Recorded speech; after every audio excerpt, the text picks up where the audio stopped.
In this video, we'll show you the process of setting up a server to work in Dreamweaver. I have signed up for a free account at bytehost.com. I have already gone through the process of choosing my domain and getting that information sent to me.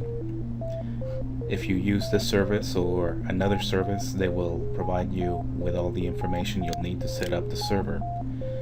This is the information that I got. They tell me what my control panel username is, what the control panel URL is.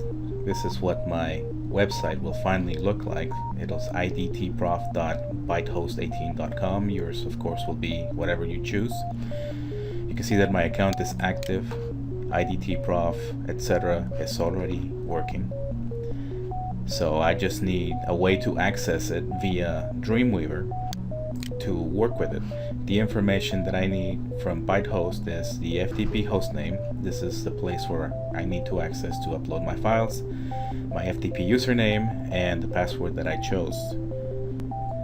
I have saved this information in a notepad file so that I have easy access to it. So I will now go to Dreamweaver to set up my server account. When you first open Dreamweaver, it might look something like this. This is the compact workspace. I can tell that this is compact by the name selected here. If you have moved some of these windows around and want to get it back to this order, you can tell it to reset the compact space and windows will then look like this. For my convenience, I will select the Files folder, click and drag the tab until I see this vertical line and release it. This will give me a directory that will give me a long list of files which we will end up with when we start working with Dreamweaver. I now see that I have a Manage Sites link. This link is also available on the Site folder, and this is the one that you want to click on to have access to your servers. I'm going to start by clicking on New Site and giving my site a new name. I'm going to call it Web Design 2. The local site folder, this is the local folder that will hold your files. You might want to keep yours on your desktop or in another directory that you are familiar with. I keep my files in my Z drive. I open up the Z drive. I'm going to create a new folder and call it Web Design 2. Whenever you're working with a server, you might just want to call it something that you like. Web Design 2 is fine. Your name is fine. Your first initial and your last name is fine. But it helps if you keep a consistent name throughout the process. I'm going to now go to the second tab, that's Servers.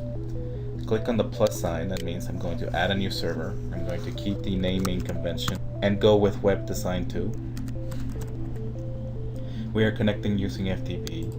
My FTP address, according to the email that I got, is idt-prof.bytehost18.com. I'll type in that information.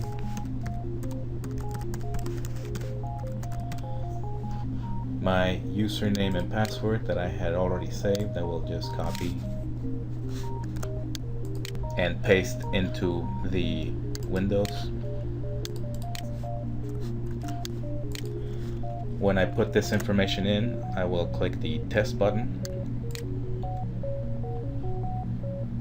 and Dreamweaver tells me that I am now connected to the server. I'll click OK. I'll double check this web URL. This is where my files will eventually be uploaded to. It's telling me that it's ftp.bytehost18.com. However, that's the FTP address. I'm going to change this to www, which will eventually be the actual page. I'll click Save. I'll click Save again. I'll click Done. And I now have a directory where my design files will go into. And the server is now set up.